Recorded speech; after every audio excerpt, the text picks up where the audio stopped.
In 1942, the Argentine master Jorge Luis Borges wrote a short story about a young man named Ireneo Funes. After a tragic fall from a horse, Funes discovered that his mind had undergone a terrifying transformation. He had lost the ability to forget. Funes could recall the exact shape of the clouds in the southern sky on the morning of April 30th, 1882. He knew the precise texture of the foam raised by an oar in the Rio de la Plata on a specific evening in his childhood. He possessed every fact, every detail, every data point that the universe had ever thrown at him. He had total information. But Borges noted something profoundly tragic about Funes. He wrote, "He was not very capable of thought. To think is to forget a difference, to generalize, to abstract." Funes was incapable of thinking because his mind was nothing more than a monumental garbage heap of unlinked, raw facts.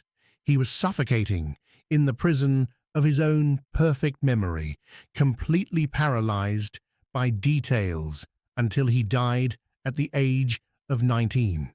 Look at your phone right now. Open your social media apps. Look at your Save for Later tab, your bookmark folder, your starred articles, your WeChat favorites, your YouTube Watch Later playlist. You are Ireneo Funes. Every single morning, you wake up and allow a hyper-optimized algorithm to dump thousands of metric tons of cognitive bricks into your skull. You spend your subway commute consuming 3-minute summaries of quantum mechanics. You eat your lunch watching 5 frameworks to overhaul your business strategy. You go to bed listening to an audio essay on the geopolitical realignment of global trade. You are drowning in a sea of raw facts. You have turned your brain into an information glutton, a digital hoarder. You know a million scattered truths, yet when a complex real-world crisis hits your desk, when your boss asks you to design a multi-layered strategy from scratch, or when the AI market threatens to make your entire job obsolete, you freeze. Your mind goes completely blank. You feel utterly helpless.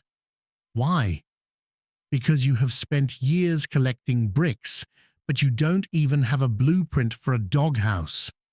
Today, we are going to tear down the multi-billion-dollar scam of the modern knowledge economy.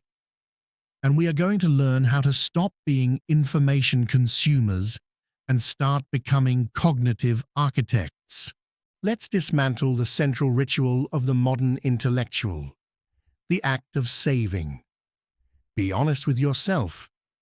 You are scrolling through your feed and you stumble upon a deeply researched 8,000-word essay on the mechanics of inflation. It looks brilliant. It looks heavy. You read the first paragraph, feel a slight pang of mental fatigue, and immediately tap that little bookmark icon. In that exact microsecond, something fascinating happens in your brain. You experience a profound rush of relief. You feel a warm, fuzzy sensation of accomplishment. You close the tab with a satisfied smile, telling yourself, "Wow, I just learned something incredibly valuable today. I'll review it this weekend." Spoiler alert, you will never read it. That weekend will never come. Cognitive scientists call this a self-serving bias, hijacked by digital friction. Your lazy evolutionary brain hates the high-energy cost of deep reading and critical analysis. Deep thinking requires blood flow, oxygen, and intense neural pulling. It is painful. So, what does your brain do? It searches for a shortcut to relieve the anxiety of ignorance. The algorithm gives it the perfect tool, the save button. Your brain completely conflates the physical act of storing an object with the psychological act of synthesizing knowledge. Your brain tricks itself into believing that because the data now exists inside your account, it somehow exists inside your consciousness. Let's call this what it actually is: cognitive shopping. You are treating knowledge the exact same way a shopaholic treats clothes. You are buying the identity of someone who knows things without putting in the grueling cognitive labor required to actually understand them. You are not getting smarter. You are merely building a highly curated digital cemetery. And every time you add a new link to your collection folder, you are not educating yourself. You are just burying another corpse of an insight you are too lazy to think about. Your collection folder is not a secondary brain. It is a monument to your own mental procrastination. In the mid-20th century, cognitive science made a monumental breakthrough in understanding how the human mind organizes reality.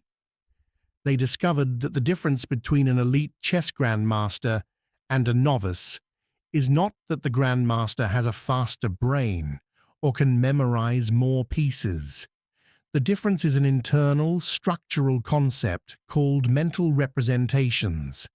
A novice looks at a chessboard and sees 32 independent scattered pieces. Their mind is immediately overwhelmed by the sheer volume of fragmented data points. A grandmaster looks at the exact same board and sees none of that. They see chunks, highly organized, pre-compressed networks of strategic patterns, structural relationships, and historical systems stored deeply within their long-term memory. They don't see raw data, they see architecture. Now let's look at why you feel so profoundly incompetent when real life demands your intelligence. You are a brick hauler.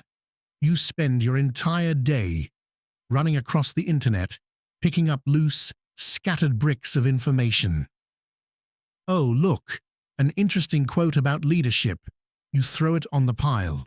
Wow, a 60-second video explaining the history of China. You throw it on the pile.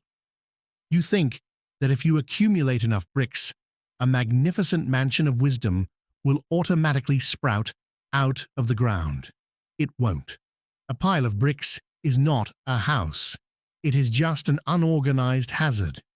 And when a crisis hits, when you lose your job, when your business faces a sudden pivot, when you need to make a massive life decision, you rush to your mental pile to find a solution. But because you have no structural framework, no mental representations, no steel grid, you can't extract anything. The pile collapses under the weight of your own confusion. This is the definition of information malnutrition. You are consuming infinite data, but digesting zero substance. The elite thinkers you admire do not possess more facts than you do. In many cases, they know fewer random trivia points than you, but they possess something infinitely more lethal, an inner scaffolding. They have spent years building a few hyper-engineered core mental models. When they see a new piece of information on their feed, they don't just mindlessly throw it on a pile. They examine it, decode its structural DNA, and systematically snap it into a specific slot in their existing inner grid. If it doesn't fit the grid, they don't collect it. They throw it in the trash. They preserve the sanctuary of their attention, while you treat your mind like an open-air digital landfill. So, how do we fix this? How do we stop the bleeding of our attention and transform our fragmented mind into a high-powered cognitive engine? You do not need a new note-taking software. You do not need a better AI curation tool. You need to install 3 hard-hitting behavioral algorithms into your daily lifestyle. Algorithm 1, forced compression from passive consuming to active synthesis. Starting today, you must implement a strict, unyielding law for your mind. The tax of consumption. Every single time you read an insightful post, watch a conceptual video, or finish a chapter of a book, you are forbidden from moving to the next piece of content until you pay the cognitive tax. What is the tax? You must close your eyes, open a blank document or a physical notebook, and write down the single, absolute core operational mechanism of that information in your own words, using exactly one sentence. Not a summary, not a bulleted list of quotes. You must extract the underlying logic. If you cannot compress an 8,000-word essay into one crystalline, functional sentence, you do not understand it. And if you don't understand it, you have no right to consume the next piece of information. Stop hoarding data points.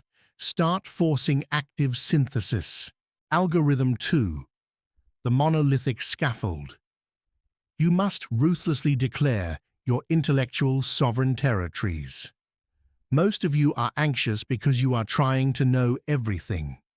You want to understand crypto, AI engineering, Renaissance art, corporate strategy, and personal fitness all at the same time. You are trying to build 20 different houses with zero foundations. Stop. Choose exactly 3 and only 3 macro themes that dictate your life, your career, or your deep passion for the next 12 months. For example, the psychology of persuasion, multi-channel business models, and narrative architecture. Every single piece of fragmented information that enters your field of vision must be filtered through this triage. If an article doesn't serve as a structural beam for one of your 3 chosen pillars, it is noise. It doesn't matter how viral it is. It doesn't matter if everyone on LinkedIn is talking about it. You swipe past it with absolute indifference. You must protect the boundaries of your inner architecture with radical, cold-blooded intent. Algorithm 3. High-velocity friction. If a piece of information enters your brain without hitting a wall of friction, it will slide out of your memory within 48 hours. True cognitive retention requires you to slam the information against reality. The moment you extract a core mechanism from a piece of content, you must immediately subject it to a high-velocity feedback loop. How? Explain it to a colleague over coffee within 24 hours. Write a short, critical argument opposing the author's viewpoint and publish it online. Apply that specific concept directly to a micro problem in your business project that very afternoon. If your learning process doesn't cause you a slight headache, if it doesn't force your ego to run the risk of being wrong in public, then your brain is just on a luxury cruise. Real memory is built in the mud of execution. In the 21st century, the metrics of wealth have fundamentally shifted. In an era of scarcity, the person with the most information won the game. But today, we live in an era of hyperabundance, where information is as cheap, ambient, and toxic as carbon monoxide. The ultimate luxury of our time is no longer access. It is the right to silence. Every time you mindlessly open your phone to scroll through another wave of fragmented knowledge, you are not engaging in self-improvement. You are surrendering the sovereignty of your mind to an army of software engineers in Silicon Valley whose only job is to fracture your attention span into profitable metrics. You do not need more inputs. You do not need to read faster. You do not need to stay up to date with the relentless, screaming panic of the daily news cycle. You need to close the door. You need to turn off the notifications. You need to let the ambient noise of the digital world fade into absolute nothingness. Your mind is not a vessel to be filled with the scattered refuse of the internet. It is a sanctuary where a powerful, integrated mental architecture must be built. Stop mass-producing information scatter. Start constructing your inner architecture. Close this video. Put down your phone. Turn off your screen. And for the next 5 minutes, sit in absolute, uninterrupted silence. And just think. Stop collecting the bricks of others. Start building your own tower.